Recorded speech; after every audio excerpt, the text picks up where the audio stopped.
ایک چور نظر ریحانہ آنٹی کے گھر کی کھلی کھڑکی پر بھی ڈالی، جہاں اب سے کچھ دیر پہلے لہرانے والا دھنک رنگ آنچل غائب ہو چکا تھا۔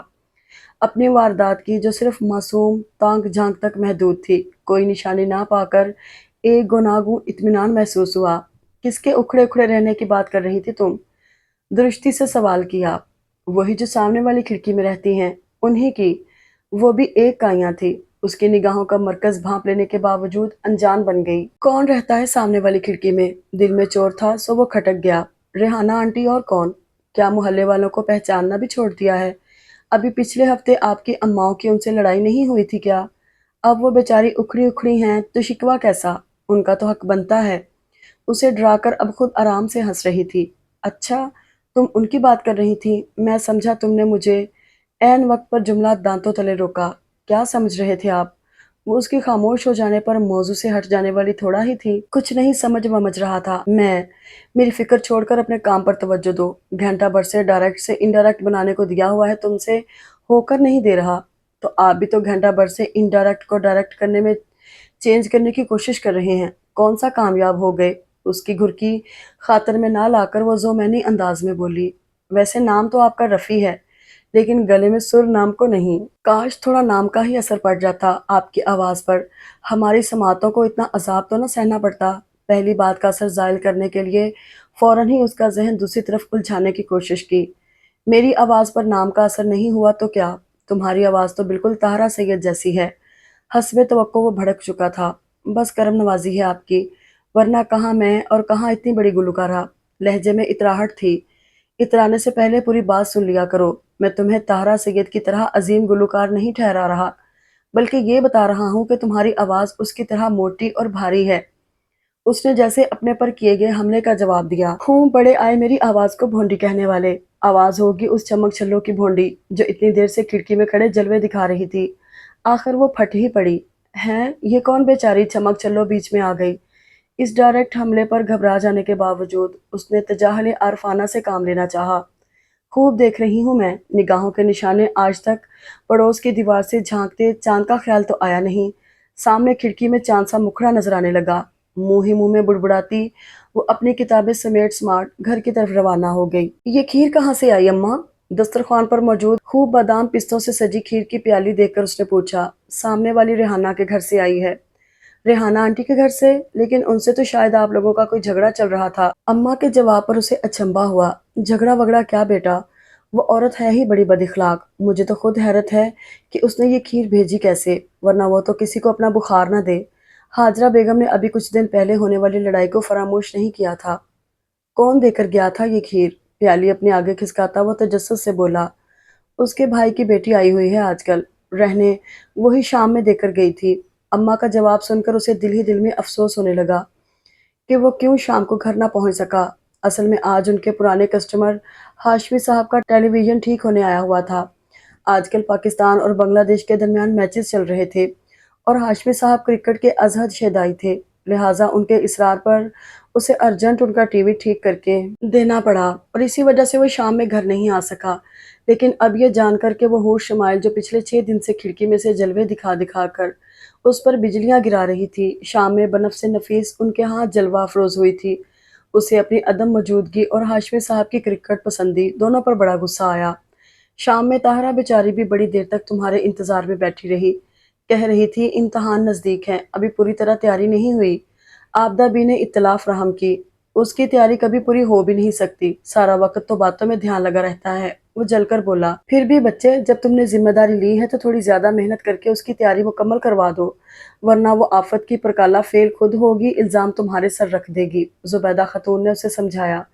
اچھا اماں، کروا دوں گا اس کی تیاری، ابھی تو مجھے سکون سے کھانا کھانے دو، وہ بیزاری سے بولا، پھر کھیر کی پیالی واپس پٹک کر وہاں سے اٹھ گیا۔ ٹھنڈی میٹھی کھیر میں طاہرہ کے ناوقت ذکر سے تلخی گھل گئی تھی۔ کتنی بار سمجھایا ہے تم دونوں کو، کھاتے وقت اسے ادھر ادھر کی باتیں سنا کر تنگ مت کیا کرو۔ اب اٹھ گیا نا وہ دسترخوان سے؟ ہاجرہ بیگم نے دونوں سوکنوں کو ڈپٹا۔ وہ دونوں بھی خلاف معمول ان کی ڈانٹ سن کر خاموش رہیں۔ ویسے ان کی سمجھ میں رفیع کی ناراضگی کی وجہ نہیں آ رہی تھی۔ علی یار، آؤ گلی میں کرکٹ کھیلتے ہیں، برابر سے ٹنکو اور منو کو بھی بلا لیں گے۔ بڑی دیر خاموشی سے تخت پر لیٹے لیٹے سامنے والی کھڑکی کی طرف تاڑتے رفیع الزمان نے سمن آرا کے 5 سالہ بیٹے کو پکارا۔ علی نے بھی اکلوتے ماموں کی اس حیرت انگیز آفر پر فوراً بیٹ سنبھال لیا، ورنہ ماموں صاحب جنہیں ہمہ وقت صرف اپنے لاڈ اٹھوانے کی عادت تھی، ہزار منتوں کے باوجود بھی راضی نہ ہوتے تھے۔ مجھے لگتا ہے میرا ہونے والا داماد مستقبل میں کرکٹر بنے گا۔ علی کے پرجوش انداز میں بیٹ لہرا کر باہر نکلنے پر سمن آرا سے چھوٹی امن نے تبصرہ کیا، اور میرا داماد تو شاید صرف دلہا ہی بنے گا، ہر وقت پڑا سوتا رہتا ہے۔ شبنم اپنی 2 ماہ کی بیٹی کی نیپی چینج کرتے مسکرائی، اشارہ جھولے میں سوتے 8 ماہ کے ولی کی طرف تھا۔ امن کی بیٹی 2.5 سال کی اور شبنم کی صرف 2 ماہ کی تھی، لیکن دونوں بہنوں نے ابھی سے بڑی بہن کے دونوں بیٹوں کو اپنا داماد نامزد کر دیا تھا۔ سمن دونوں کے چٹکلے چھوڑنے کی عادت سے واقف تھی، اس لیے ان کی باتوں پر صرف خاموشی سے مسکرانے پر اکتفا کرتی، ورنہ آگے قسمت میں کیا لکھا ہے وہ کیا کہہ سکتی تھی۔ اپنی گود کے بچوں کے لیے تم لوگوں نے بر ڈھونڈ لیے اور میرے گبرو جوان بچے کی فکر نہیں، بیچارہ کیسا لنڈورا گھومتا رہتا ہے۔ حاجرہ بیگم کو رفیع الزماں کی فکر نے ستایا۔ آپ فکر مت کرے خالہ، آپ کے بچے نے اب خود اپنی فکر شروع کر دی ہے، جلد بہو لا دے گا آپ کو۔ اندر داخل ہوتی طاہرہ، جو باہر رفیع کو بچوں کے ساتھ کرکٹ کھیلتے اور ریحانہ کی بھتیجی عطیہ کو کھڑکی میں لٹکے دیکھ کر آئی تھی، بولی۔ شاید ان کا جملہ اندر داخل ہوتے اس کے کانوں میں پڑ گیا تھا۔ اے بھی رہنے دو تم تو اپنی، خواہ مخواہ معصوم بچے پر الزام لگاتی ہو، وہ تو اتنا سیدھا ہے کبھی کسی لڑکی کی طرف آنکھ اٹھا کر نہیں دیکھتا۔ آبدہ بھی نے اس کے لتے لیے۔ بھئی میرا تو کام تھا آپ لوگوں کو خبردار کرنا، آگے آپ کی مرضی جو چاہے کریں۔ شبنم کی بیٹی کو گود میں اٹھا کر پیار کرتے اس نے جواب دیا۔ اور تم بتاؤ طاہرہ، کیا حال چال ہیں؟ پڑھائی وڑھائی تو ٹھیک جا رہی ہے؟ تینوں اماؤں کے بگڑے زاویے سمن نے دیکھ لیے تھے، لہٰذا خود بیچ میں دخل دے کر موضوع گفتگو بدل ڈالا۔ وہ ہمارے استاد محترم ہی جانتے ہوں گے، ورنہ ہمیں تو خود اپنی خبر نہیں۔ بچی کو واپس اس کی جگہ لٹاتے اس نے جواب دیا، پھر فوراً ہی حاجرہ بیگم کی طرف متوجہ ہو گئی۔ خالہ، اماں کہہ رہی ہیں اپنا چمٹا دے دیں، ہمارا منو نے کہیں چھپا دیا ہے، باورچی خانے میں رکھا ہے، وہاں سے لے لو، اور ذرا جلدی واپس لا دینا، ابھی ہمیں خود بھی روٹیاں ڈالنی ہیں۔ حاجرہ بیگم کی تیوری پر ابھی بھی بل تھا، لیکن وہ نظر انداز کرتی کچن کی طرف بڑھ گئی۔ اچھا سمر باجی، امن اور شبنم جا رہی ہوں، ابھی کام ہے، شام کو آپ لوگوں سے ملنے آؤں گی تو پھر اطمینان سے بیٹھ کر باتیں کریں گے۔ باہر ہی سے آواز لگا کر بولتی وہ اپنے گھر روانہ ہو گئی۔ اماں، یہ طاہرہ بھی تو اچھی لڑکی ہے، آپ بھیا کے لیے اس کے بارے میں کیوں نہیں سوچتی؟ سمن آرا نے ان کی توجہ اس کی طرف دلوائی۔ خاک اچھی لڑکی ہے، سارا دن ادھم دھاڑ مچائے رکھتی ہے۔ حاجرہ بیگم نے منہ بنایا۔ صحیح کہہ رہی ہیں آپا، یاسمین بانو خود تو اچھے مزاج کی عورت ہے، لیکن بیٹی کی تربیت ٹھیک نہیں کی، لڑکی میں کوئی طریقہ سلیقہ ہی نہیں۔ زبیدہ خاتون نے بھی ان کی ہاں میں ہاں ملائی۔ ویسے سمن بیٹی، تمہیں یہ خیال آیا کیسے؟ تم لوگوں کا ایک ہی تو بھائی ہے، اس کی شادی ایسی لڑکی سے کروا کر کیا اپنا میکے آنا بند کرواؤ گی؟ آبدہ بی نے بھی اپنا تبصرہ جاری کیا۔ ایسی بات نہیں ہے چھوٹی اماں، بس تھوڑا کھلنڈرا پن ہے اس میں، وقت کے ساتھ ساتھ ٹھیک ہو جائے گی۔ تینوں کی شدید مخالفت کے باوجود سمن نے دبے دبے الفاظ میں طاہرہ کی حمایت کی۔ نہ بیٹی نہ، ہمارا تو ایک ہی بیٹا ہے، اسے ہم تجربات میں نہیں گنوا سکتے۔ حاجرہ بیگم نے ٹکا سا جواب دیا۔ چھوڑے باجی، کوئی طاہرہ دنیا کی واحد لڑکی تو نہیں، کوئی اور مل جائے گی بھیا کے لیے۔ امن نے گویا بات ختم کرنا چاہی، لیکن کب؟ شبنم کے انداز میں حسرت تھی۔ سنو طاہرہ، میرا ایک کام کر دو گی؟ کسی پیسج کی ایکسپلینیشن میں الجھی طاہرہ کو بڑی سوچ بچار کے بعد اس نے مخاطب کیا۔ دل چاہا تو کر دوں گی، وہ بھی طاہرہ تھی، اتنی آسانی سے ہاتھ کیسے آتی؟ دل کو اپنے مارو گولی، میرا چھوٹا سا کام کر دو، یہ خط ریحانہ آنٹی کی بھتیجی تک پہنچا دو۔ اس کی لاپرواہی کو خاطر میں نہ لاتا وہ فوراً بولا۔ دل کو گولی تو آپ نے مار ہی دی ہے، میں خود کیا ماروں؟ زیر لب بڑبڑاتے آنکھوں میں آئے آنسو چھپانے کے لیے اس نے کتاب پوری طرح اپنے چہرے کے سامنے کر لی۔ یہ تمہیں آج زیادہ پڑھاکو بننے کی کیا سوچ رہی ہے؟ پہلے میری بات کا جواب دو، میرا کام کرو گی یا نہیں؟ جھنجھلا کر اس نے کتاب اس کے ہاتھ کھینچنا چاہی۔ کر دوں گی آپ کا کام، پڑھنے تو دیں، مجھے اتنا مشکل پیسج ہے سمجھ ہی آ کر نہیں دے رہا۔ اس کی آواز رندنے لگی۔ تو اس میں رونے کی کیا بات ہے؟ نہیں سمجھ آ رہا تو مجھ سے کہو، میں سمجھا دوں گا۔ اس کی آنکھوں میں ڈولتے آنسو دیکھ کر وہ فوراً ہی پسیج گیا، پھر ہاتھ میں کتاب لے کر بڑی دیر تک اسے سمجھاتا رہا۔ وہ یوں ہی خالی خالی دماغ سے اس کے ہلتے لبوں کو دیکھتی رہی۔ اب ٹھیک ہے، اب تو کوئی مشکل نہیں۔ مسلسل 10 منٹ بولنے کے بعد وہ چند لمحے خاموش رہ کر اس سے مخاطب ہوا تھا۔ ہاں ٹھیک ہے، اب میں جاؤں؟ وہ کھوئی کھوئی کیفیت میں بولی تھی۔ پڑھنے میں دل ہی نہیں لگاتی ہو تم، تو سمجھ کیسے آئے گا کچھ؟ اس کی غائب دماغی اور عدم دلچسپی کو اس نے بھی بھانپ لیا تھا۔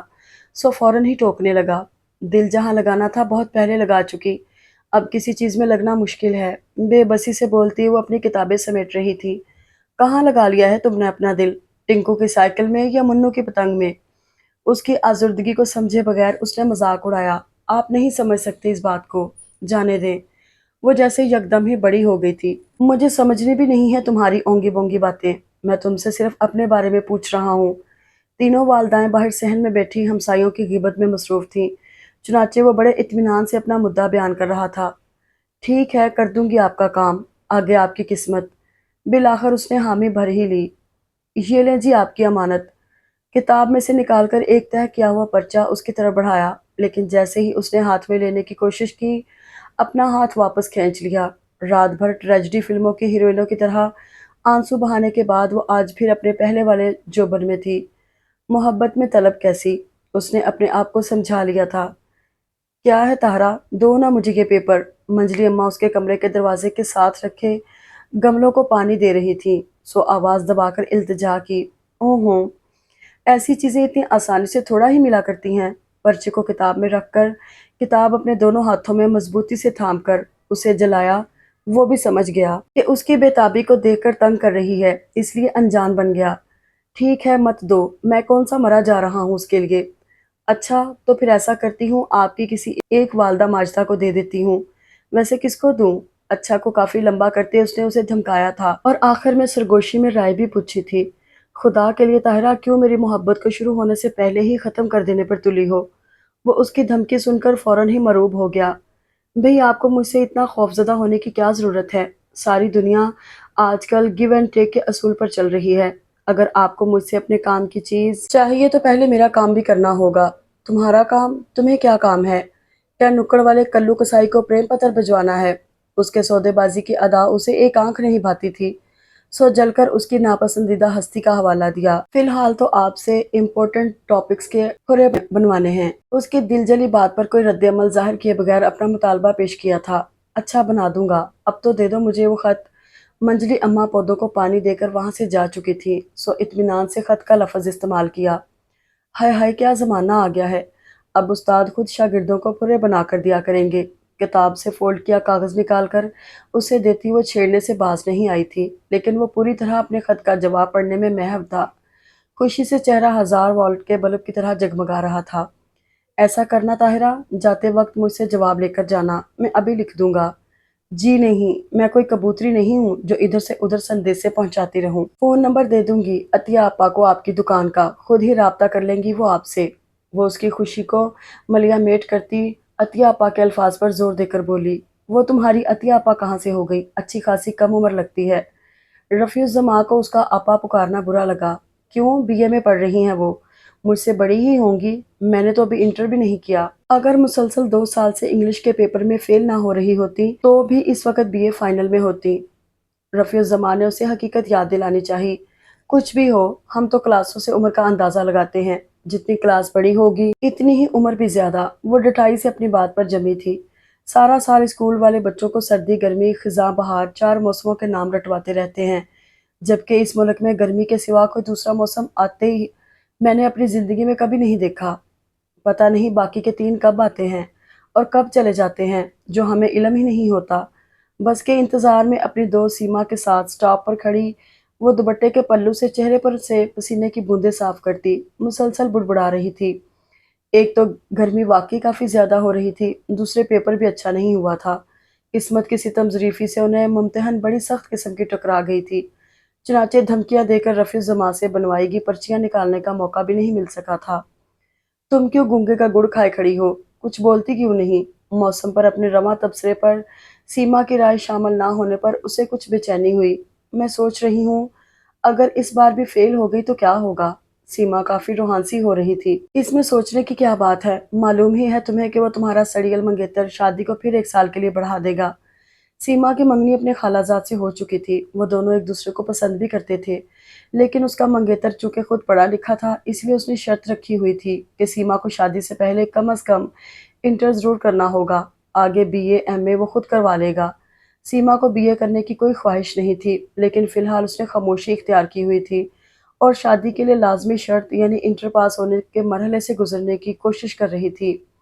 آگے کے لیے اس نے سوچ رکھا تھا کہ بس ایک بار شادی ہو جائے، پھر وہ خود مسٹر خالد اپنے منگیتر سے نمٹ لے گی۔ تمہیں اللہ پوچھے طاہرہ، دوست کے غم میں شریک ہونے، اسے دلاسا دینے کی بجائے زخموں پر نمک چھڑک رہی ہو، لے کر جھٹ شادی کو 1 سال اور بڑھا دیا۔ یہ نہیں کہہ سکتی تھی کہ سیما انشاءاللہ تم اس سال ضرور پاس ہو جاؤ گی اور تمہارے ہاتھوں پر مہندی رچ جائے گی، یا یہ کہ سیما تم فکر مت کرو، اگر فیل بھی ہو گئی تو خالد اس بار اپنی شرط میں نرمی کر لے گا اور تمہیں انٹر کروانے کا ارادہ شادی تک ملتوی کر دے گا۔ سیما کو طاہرہ کی بے نیازی ایک آنکھ نہیں بھائی تھی، سو اب اسے آڑے ہاتھوں لے رہی تھی۔ بھئی میں کافی حقیقت پسند ہوں، اس لیے تمہیں وہی بتا رہی ہوں جو اصل میں تمہارے ساتھ پیش آئے گا، لہٰذا بہتر ہے کہ تم بھی شیخ چلی کی طرح خواب دیکھنے سے پرہیز کرو اور گھر جا کر دوبارہ پیپر کی تیاری کرنے بیٹھ جاؤ۔ اس کے بڑی ادا سے حقیقت پسند ہونے کا اعلان کرنے پر سیما کا دل تو یہی چاہا کہ ہاتھ میں پکڑی فائل اس کے سر پر دے مارے، لیکن سٹاپ پر کھڑے دیگر لوگوں کی وجہ سے لحاظ کر گئی۔ البتہ زبان کے جوہر دکھانے میں کوئی رکاوٹ نہ تھی، اس لیے جوابی حملہ کر ڈالا۔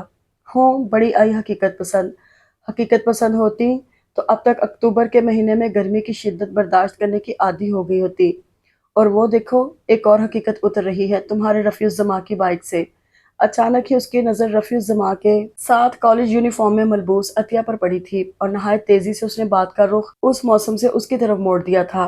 او ہو، یہ عطیہ آپا تو بڑی تیز نکلی، گھر سے چلی ہوں گی کالج کے لیے اور پہنچی ہوئی تھی سیر سپاٹے کرنے۔ طاہرہ نے بغور عطیہ کے میک اپ زدہ چہرے کا جائزہ لیتے ہوئے کہا۔ ویسے اسے رفیع کا اس طرح سے سڑکوں پر کسی کے ساتھ گھومنا ذرا نہیں بھا رہا تھا۔ کیا خیال ہے چل کر معلومات نہ حاصل کریں تمہاری عطیہ آپا سے آج کی ڈیٹ کے بارے میں؟ سیما کو اپنا غم بھول کر نیا ہی موقع ہاتھ لگا تھا۔ اپنی جنرل نالج میں اضافے کے لیے اس شوق کو پھر کبھی پورا کر لینا۔ اس وقت بس میں سوار ہو جاؤ، پہلے ہی گھنٹہ بھر انتظار کے بعد تشریف لائی ہے۔ طاہرہ بازو تھام کر عطیہ کے پاس جانے کے لیے مچلتی سیما کو بمشکل گھسیٹ کر بس تک لے جانے میں کامیاب ہو سکی۔ کیسا ہوا تمہارا پیپر؟ سوالات کا پرچہ ہاتھ میں تھامے وہ طاہرہ سے استفسار کر رہا تھا، ویسا ہی جیسا پچھلے 2 سال سے ہو رہا ہے۔ نہایت اطمینان سے شانے اچکا کر جواب دیا گیا۔ کیا؟ اور وہ جو میں نے اتنی محنت سے تمہیں پڑھایا تھا اور وہ جو رات بھر جا کر پھرے بنا کر دیے تھے، وہ کچھ کام نہیں آئے؟ اس کی اس درجے نالائکی پر رفیع الزماں کو شدید صدمہ پہنچا۔ محنت سے کب پڑھایا تھا؟ اگر محنت سے پڑھایا ہوتا تو میرا پیپر اچھا نہیں ہو جاتا۔ محنت تو آپ آج کل صرف عطیہ آپا پر کر رہے ہیں، اپنی نااہلی پر پردہ ڈالنے کے لیے سارا الزام اس کے سر ڈال دیا۔ یہ تمہاری پڑھائی سے عطیہ کا کیا تعلق جو تم خواہ مخواہ اسے بیچ میں گھسیٹ رہی ہو؟ اپنی دکھتی رگ پر ہاتھ رکھے جانے پر وہ بلبلا اٹھا۔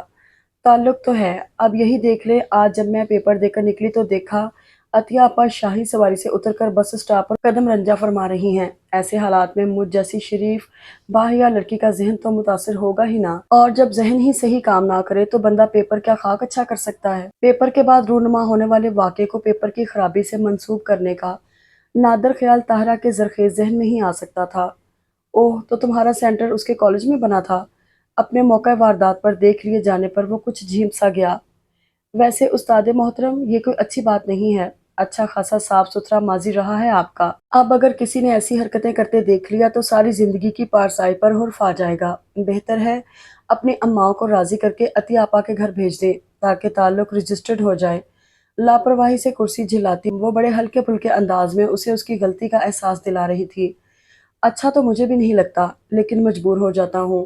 خیر، ایک آدھ دن میں اماں سے بات کروں گا، پہلے ذرا ریحانہ آنٹی سے تعلقات ہموار کر لوں۔ وہ واقعی بڑی شفاف زندگی گزارنے والا لڑکا تھا اور ان سب باتوں کو دلی طور پر اچھا بھی محسوس نہیں کرتا تھا، لیکن جب عطیہ فون پر ملنے کی فرمائش کرتی اور محبوبانہ انداز میں اپنی بے قراری کا حال سناتی تو ناچار اسے حامی بھرنی پڑتی۔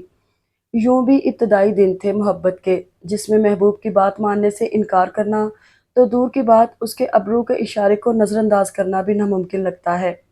چنانچہ کسی اچھے ہوٹل میں لنچ کی فرمائش ہو یا کسی سوٹ چپل چوڑی پر پسندیدگی کا اظہار، رفیع الزماں عطیہ کی بات زبان سے ادا ہونے سے پہلے پوری کرنے کی کوشش کرتا تھا۔ جو کچھ کرنا ہے جلدی کریں سر جی، ایسا نہ ہو کہ یہ کڑی بھی آپ کے ہاتھ سے نکل جائے، ویسے بھی اب رمضان شروع ہونے والا ہے، یہ غیر شرعی قسم کی حرکتیں زیب نہیں دیں گی اتنے مقدس مہینے میں۔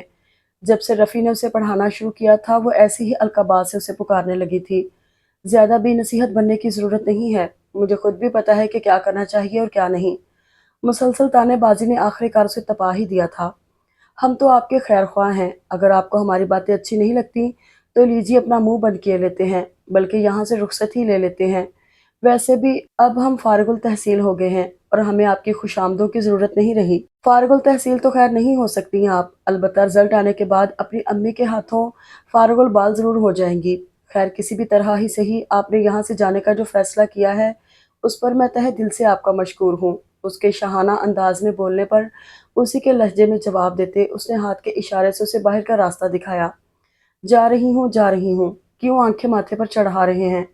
دل جلانے والے انداز میں مسکراتی وہ باہر کی طرف چل دی۔ طاہرہ ذرا اپنی ماں کو بھیجنا، یہ موا ڈیزائن پلے ہی نہیں پڑ رہا، اس سے پوچھوں گی شاید اسے سمجھ آ جائے۔ رنگ برنگی اون کے گولے سامنے پھیلائے ہاجرہ بیگم صحن میں بیٹھی بڑی ارک ریزی سے سویٹر کے ایک نمونے پر غور کر رہی تھی۔ اچھا خالہ بھیج دوں گی، سعادت مندی سے جواب دیتی وہ دہلیز پار کر گئی۔ خالی ہاتھ فقیرنیوں کی طرح آئی تھی تم اس گھر میں، نہ کوئی زیور نہ گہنا نہ کپڑے لتے، کچھ بھی تو ساتھ نہیں تھا، اور آج چلی ہو یہاں کی چیزوں پر حق جتانے۔ ہاجرہ بیگم پوری قوت سے چلا رہی تھی۔ خالی ہاتھ آئی تھی، بھاگ کر تو نہیں آئی تھی، جتنا آپ کا حق ہے اس گھر پر اور یہاں کی چیزوں پر اتنا ہی میرا بھی ہے۔ زبیدہ خاتون بھی پیچھے نہیں تھی۔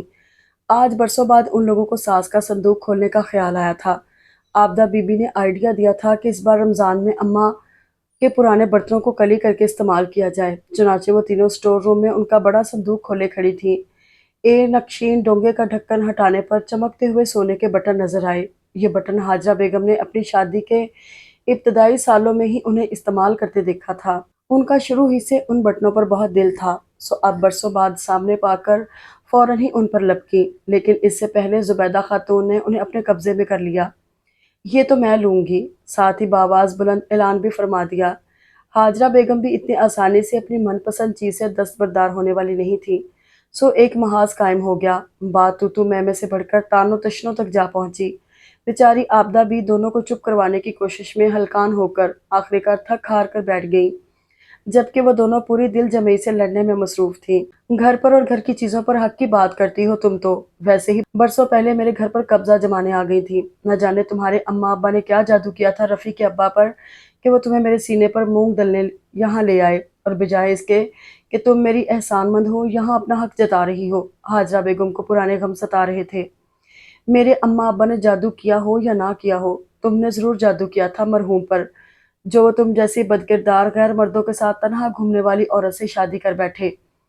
چند پرانی لگائی بجھائی کرنے والی محلہ والیوں کی وجہ سے ہاجرہ بیگم کے ماضی کا یہ بدنما حصہ زبیدہ خاتون کے علم میں تھا، لیکن انہوں نے کبھی اسے ظاہر نہ کیا تھا۔ اب نہ جانے کیسے زبان پھسل گئی۔ ہاجرہ بیگم کا تو اس عمر میں ایسا تانا سن کر یہ حال تھا کہ مانو بدن میں لہو نہ رہا ہو۔ زرد پڑتے چہرے اور کانپتی ٹانگوں کے ساتھ وہ بمشکل خود کو گھسیٹتی اپنے کمرے تک لے جانے کی ہمت کر سکی تھی۔ زبیدہ خاتون بھی غصے میں تن فن کرتی اپنے کمرے میں جا گھسی تھی، جبکہ صحن کے بیچوں بیچ کھڑی آبدہ بھی ساری صورتحال پر دم بخود تھی۔ ایک سناٹا سا پورے گھر میں اتر آیا تھا، جس میں کچھ دیر بعد ابھرنے والی ہاجرہ بیگم کے قدموں کی چاپ نے ارتعاش پیدا کیا تھا۔ آبدہ بی نے دیکھا وہ بڑی سی سفید چادر اوڑھے ہاتھ میں چھوٹا سا بیگ لیے بیرونی دروازے کی طرف بڑھ رہی ہیں۔ کہاں جا رہی ہیں بڑی آپا؟ وہ فوراً ہی اس کی طرف لپکی۔ اشفاق بھائی کے گھر، انہوں نے رسپاٹ انداز میں جواب دیتے اپنے بھائی کا نام لیا، جس کے نام پر ان کے پاس فقط ایک بھائی کا گھر ہی رہ گیا تھا۔ بیگ لے کر کیوں جا رہی ہیں؟ رکنے کا ارادہ ہے کیا؟ کل سے رمضان شروع ہو رہے ہیں، رکیے گا نہیں؟ آپ کے بغیر افطار اور سحری میں مزہ نہیں آتا۔ آبدہ بی کو ان کے انداز سے ہول آ رہا تھا، سو جلدی جلدی بول رہی تھی، تم اور زبیدہ مل کر سنبھالو اس گھر کو، مجھ جیسی عورت کا بھلا کیا کام ہے یہاں؟ وہ بے انتہا آزردہ تھی۔ مانتی ہوں بڑی آپا، چھوٹی آپا نے زیادتی کی ہے، لیکن اس طرح کسی بات پر انسان اپنا گھر چھوڑ کر تھوڑا ہی چلا جاتا ہے۔ چلیے رکھیے اپنا سامان، ایک آدھ دن میں انہیں اپنی زیادتی کا احساس ہوگا تو خود ہی آپ سے معافی مانگ لیں گی۔ کہنے کے ساتھ ہی آبدہ بی نے ان کا بیگ پکڑنے کے لیے ہاتھ آگے بڑھایا۔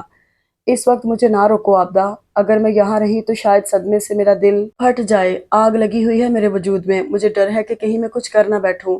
بیگ ان کے ہاتھ سے چھڑاتی وہ بیرونی دروازے کی طرف بڑھ گئی۔ ان کے انداز میں چٹانوں کی سی سختی تھی۔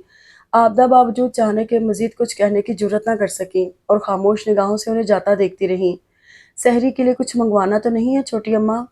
اگر منگوانا ہے تو ابھی بتا دیں، تراویح کے بعد لیتا آؤں گا۔ کروشیے کی بنی سفید ٹوپی سر پر لگاتے رفیع الزمان نے آبدہ بی سے پوچھا۔ آج شام میں اسے کسی کام سے اپنے دوست کے پاس جانا تھا، اس لیے حسب معمول چائے کے وقت گھر نہیں پہنچ سکا تھا، اور اب بھی کھانے سے فارغ ہو کر جلد از جلد تراویح کے لیے جانے کی فکر تھی۔ چنانچہ گھر میں بولتے سناٹوں کو محسوس نہ کر سکا۔ سب موجود ہے بیٹا، تم اطمینان سے جا کر نماز پڑھ لو، آبدہ بی نے اس کی تشفیع کروائی۔ اچھا، لیکن گجریلا تو لانا ہی ہوگا، بڑی اماں کو سحری میں اس کے بغیر مزہ نہیں آتا۔ اسے یکدم ہی خیال آیا، جو تمہارا دل چاہے لے آنا، ابھی تو جاؤ ورنہ جماعت نکل جائے گی۔ اور ہاں، واپسی میں دوستوں کے پاس مت رک جانا، سیدھے گھر آنا، مجھے کچھ کام ہے۔ اس سے نظر چراتے آبدہ بی بی نے ہدایت کی، آج جو کچھ پیش آیا تھا انہیں اس سے اس کی اطلاع ضرور دینی تھی، وہ بھی کچھ اس طرح کہ بجائے پریشان ہونے کے وہ کوئی حل نکال سکے۔ وہ جانتی تھی کہ تینوں ماؤں میں اس کی سب سے زیادہ وابستگی ہاجرہ بیگم سے ہی ہے، اور حقیقت میں انہوں نے بھی اسے سب سے بڑھ کر محبت دی تھی، یہاں تک کہ اپنی سگی بیٹیوں کو بھی وہ رفیع کے سامنے نظر انداز کر دیتی تھی۔ اب بھی ان کے اس طرح گھر چھوڑ کر جانے پر وہ یقیناً شدید صدمے سے دوچار ہوتا۔ اس کے تراویح سے واپس آنے تک وہ مسلسل ذہن میں جملے ترتیب دیتی رہی۔ وہ نہیں چاہتی تھی کہ اسے زیادہ پریشانی ہو۔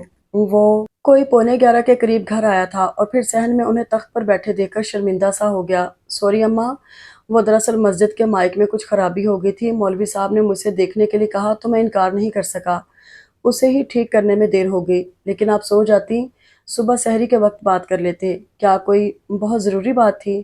وہ شرمندہ سا تاخیر کی وجہ بتا رہا تھا۔ کوئی بات نہیں بیٹا، آدمی گھر سے نکلتا ہے تو سو جمیلے اس کی جان کو لگ جاتے ہیں، دیر سویر ہو ہی جاتی ہے۔ مجھے بھی اگر ضروری بات نہیں کرنی ہوتی تو اس وقت تمہیں بے آرام نہیں کرتی۔ اس کی معذرت قبول کرتے آبدہ بی نے سنجیدگی سے جواب دیا۔ مسئلہ کیا ہے چھوٹی اماں؟ کوئی پریشانی کی بات تو نہیں؟ ان کے بے انتہا سنجیدہ انداز پر اسے بھی تشویش ہونے لگی۔ ایک نظر دونوں بڑی اور منجلی اماں کے تاریک کمروں کی طرف ڈالتا وہ آبدہ بی کے قریب ہی تخت پر ٹک گیا۔ آبدہ بی نے دوپہر کو پیش آنے والا واقعہ مناسب الفاظ میں اسے کہہ سنایا۔ سن کر کافی دیر تو وہ ساکت سا بیٹھا رہا۔ اس گھر میں سوکنوں کے درمیان چھوٹے موٹے جھگڑے تو چلتے ہی رہتے تھے، لیکن کبھی نوبت یہاں تک نہیں پہنچی تھی، بلکہ جتنا وہ لوگ لڑتی جھگڑتی تھیں اس سے کہیں زیادہ ایک دوسرے کا خیال بھی رکھتی تھیں، اور اتنے مقدس مہینے کی ابتدا پر تو اسے ذرا بھی ان لوگوں سے ایسے کسی رویے کی توقع نہیں تھی۔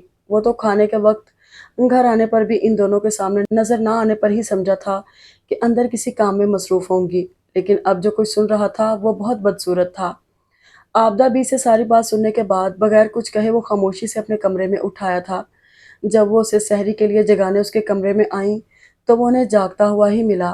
ان کے کہنے پر دسترخوان تک آ کر بیٹھا بھی تھا، لیکن سامنے دونوں ماؤں کو بیٹھے دیکھ کر اسے بڑی ماں شدت سے یاد آئی تھی۔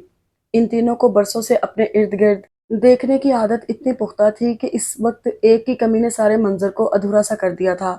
سامنے رکھے اپنے پسندیدہ شامی کباب اور ورکی پراٹھے بھی اس کی توجہ اپنی طرف مبذول نہیں کروا پا رہے تھے۔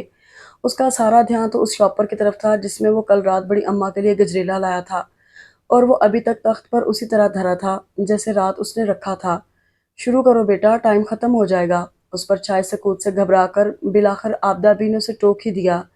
آپ لوگ کھائیں اماں، میرا دل نہیں چاہ رہا۔ یکدم ہی وہ اٹھ کر باہر کی طرف چل پڑا۔ آبدہ بھی شکوہ کناں نگاہوں سے زبیدہ خاتون کی طرف دیکھنے لگی، جنہوں نے خود بھی ہاتھ میں پکڑا پہلا لقمہ ابھی تک منہ میں نہ رکھا تھا۔ خالہ کچھ کریں، کسی طرح حاجرہ خالہ کو گھر لے کر آئیں، ورنہ یہ گھر بالکل ویران ہو جائے گا۔ طاہرہ منت بھرے انداز میں آبدہ بی سے مخاطب تھی، جس طرح پچھلے 10 دن سے اس گھر پر موت کا سا سناٹا طاری تھا، اور سب سے بڑھ کر رفیع الزماں کے چہرے پر جو اداسی چھائی تھی، اسے دیکھ دیکھ کر اس کا دل خون ہوا جا رہا تھا۔ کیا کروں بچی، میں تو اپنی سی پوری کوشش کر رہی ہوں، لیکن کوئی میری سنتا ہی نہیں۔ بڑی آپا ہیں تو اپنی جگہ اینٹ کر بیٹھی ہیں، 10 چکر لگا آئی ہوں ان 10 دنوں میں ان کے بھائی کے گھر۔ خود رفیع نے بھی 1000 منت سماجت کی ہے، لیکن انہوں نے تو جیسے اپنا دل پتھر کر لیا ہے۔ یہاں چھوٹی آپا سے کچھ کہوں تو لگتا ہے پتھر سے سر پھوڑ رہی ہوں، ایسی چپ سادھ رکھی ہے اپنوں نے خود پر کہ لگتا ہے اب قیامت تک نہیں بولیں گی۔ بیچارے میرے بچے کا اتنا سا منہ نکل آیا ہے، ڈھنگ سے کھاتا پیتا تک نہیں۔ ادھر بچیوں کی بھی فکر ہے، ان کے لیے عیدیاں بھیجنی ہیں، خریداری کرنی ہے، 100 بکھیڑے ہیں۔ اب میں اکیلی جان کن کن مسائل سے نمٹوں، اور سچ تو یہ ہے کہ میری اپنی عقل بھی ٹھکانے نہیں، کسی کام میں دل ہی نہیں لگتا۔ کل سمن کا فون آیا تھا، آ جانے کا کہہ رہی تھی، اب دیکھو کیا کہتی ہے۔ یہاں کے حالات دیکھ کر میں نے تو فون پر کچھ نہیں بتایا، بہانہ بنا دیا کہ دونوں بازار گئی ہوئی ہیں، ورنہ تمہیں پتہ ہے جب تک ایک ایک سے الگ الگ بات نہ کر لے اسے چین نہیں آتا۔